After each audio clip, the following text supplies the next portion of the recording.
সবজি এবং ডাল দিয়ে যদি এত মজার একটা তরকারি ঘরে তৈরি করা যায় তাহলে মাছ মাংস ভুলে যেতে বাধ্য হবেন। যারা একদমই সবজি পছন্দ করে না তাদেরকে এইভাবে একবার রান্না করে দিবেন, সবাই চেটেপুটে খাবে। আর আমার বাসায় তো সবাই অনেক বেশি পছন্দ করে এবং আমিও অনেক বেশি পছন্দ করি, এই জন্য প্রায় প্রায় এই রান্নাটা আমি করে থাকি। তবে আজকে আমি আপনাদের সাথে শেয়ার করব, এত মজার একটা রান্না শেয়ার না করে আর পারলাম না আপনাদের সাথে, তাই চলে আসলাম আজকে শেয়ার করার জন্য। প্রথমে আমি সব ধরনের সবজিগুলো কেটে নিয়েছি। আপনাদের ঘরে যে যেরকম সবজি থাকে ওগুলো দিয়ে করলেও হবে। কিন্তু বিশেষ করে চেষ্টা করবেন পুঁই শাকের ডাঁটাটা দেওয়ার জন্য, এইটার জন্য আরও বেশি মজা লাগে। তারপরে সবগুলো সবজি কেটে বেছে ধুয়ে নিয়েছি। তারপর একটা কড়াই বসিয়ে দিলাম, সেখানে তেল দিয়ে আর একটু হালকা হলুদ, একটু লবণ দিয়ে ভালো করে ভেজে নিচ্ছি। এটা খুব ভালো করে ভাজতে হবে, তাহলে খুবই মজা লাগে, সুন্দর একটা ফ্লেভার অ্যাড হয় এটাতে। তো আমার প্রায় পুরোপুরি মানে হালকা ব্রাউন কালার হয়ে আসলে সবজিগুলো এই যে ভাজা হয়ে গিয়েছে, মানে প্রায় অর্ধেক সেদ্ধ হয়ে গিয়েছে এখানে ভাজার মধ্যে। তো সবগুলো একটা বাটিতে তুলে নিলাম। তারপর ওই কড়াইটার মধ্যে আমি একটু তেল দিয়ে নিচ্ছি, নিয়ে ২টা তেজপাতা দিয়ে দিচ্ছি আর একটু হচ্ছে জিরা দিয়ে দিচ্ছি, দিয়ে ভালো করে গরম করে নিয়েছি আর ভালো করে নাড়িয়ে চাড়িয়ে নিচ্ছি। আর একটু কাঁচামরিচ দিয়ে দিলাম, দিয়ে ফালি করে রাখা হচ্ছে পেঁয়াজ কুচি দিয়ে দিলাম, দিয়ে ভালো করে নেড়ে চেড়ে ব্রাউন কালার করে নিব। আর এই তরকারিটা এত বেশি মজা হয়, মানে সবাই অনেক বেশি পছন্দ করে।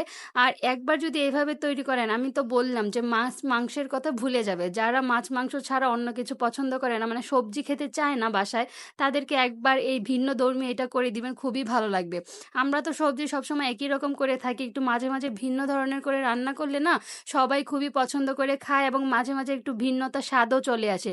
সব সময় একঘেয়েমি খাবার থেকে বের হয়ে আসে, একটু আনকমন টাইপের করে রান্না করলে সেই খাবারটা না সবাই খেতে অনেক বেশি পছন্দ করে। তারপর ওইটার মধ্যে সব ধরনের মসলা দিয়ে দিলাম, হলুদ গুঁড়ো, মরিচ গুঁড়ো দিয়ে তারপর ভালো করে কষিয়ে নিচ্ছি। আর একটু রসুন বাটা, আদা রসুন এগুলোও দিয়ে দিয়েছি, দিয়ে ভালো করে ডাল দিয়ে দিলাম, দিয়ে ভালো করে কষিয়ে নিচ্ছি। কষানো হয়ে গেলে আমার সেই সবজিটা ভেজে রাখা ছিল সেইটা দিয়ে দিলাম, দিয়ে আর একটু ভালো করে কষিয়ে নিচ্ছি।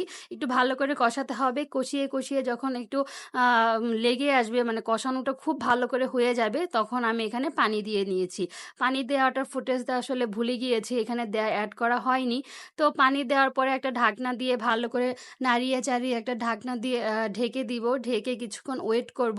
তো এইভাবে করে রান্না করবেন, রান্নাটা খুবই সহজ এবং খেতে অনেক বেশি মজা। যতটা না সহজ তার থেকে খেতে আরও বেশি মজা লাগে। এইভাবে মেহমানদেরকেও দিতে পারেন। আর ডাল তো আমাদের জন্য, শরীরের জন্য খুবই উপকারী।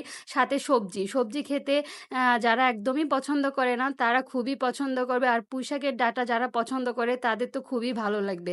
আমার তো খুবই ভালো লাগে, এইভাবে প্রায় প্রায় আমি তৈরি করি, খুব বেশি ভালো লাগে।